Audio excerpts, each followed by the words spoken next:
So here's what's going on. Turkey spends millions of dollars on expensive lobbying firms that try to have a vote in the American Congress by a foreign government. I don't believe a foreign government has the right to have a vote in Congress. I think that's our right as citizens of the United States.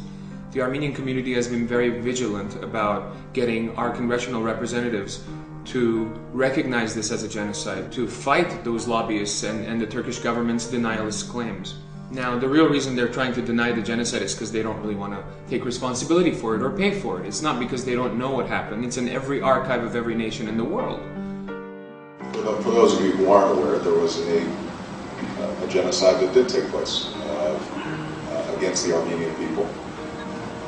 It is one of these situations where we have seen a constant denial on the part of the Turkish government and others that this occurred. I think that one of the only ways that we can heal and make sure that instances of genocide don't happen in the future is acknowledging genocides that have happened in the past, holding those accountable responsible so that we can look with a clear eye at what we've done and how to stop it in the future. We need to stand up and recognize that that happened so that we don't do it again. Anytime we turn a blind eye to something like that, we make it more likely that it will happen again.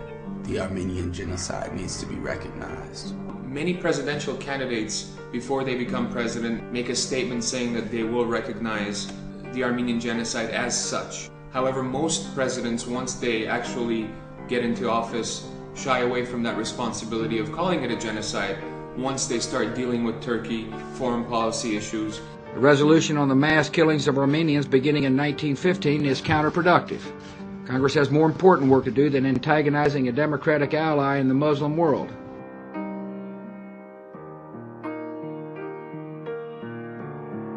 President Obama comes to office with a stronger understanding of this issue than I think any president in modern history. This is a president who has said, and rightfully so, words matter. This word, genocide, matters more than almost all others, because encompassed within that single word is a crime of enormous magnitude, the deliberate attempt to destroy an entire people. Denial of genocide is the final chapter of genocide.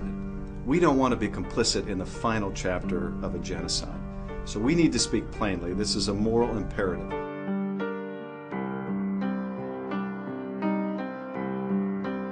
I firmly believe in President Obama and his statement about recognizing the Armenian genocide. So far, in everything that he's done since he's become president, he's put his money where his mouth is. His heart's in the right place. And I know he's got his work cut out for him. It's a difficult position to be in. However, the right thing to do is always one thing. The truth is always really one. You can explain, you could fight against the truth and deny it and argue against it, but there's really only one truth. And that exists, it's here. And I think he's gonna do the right thing. President Obama, please do the right thing. As president, I will recognize the Armenian genocide. As president, I will recognize the Armenian genocide.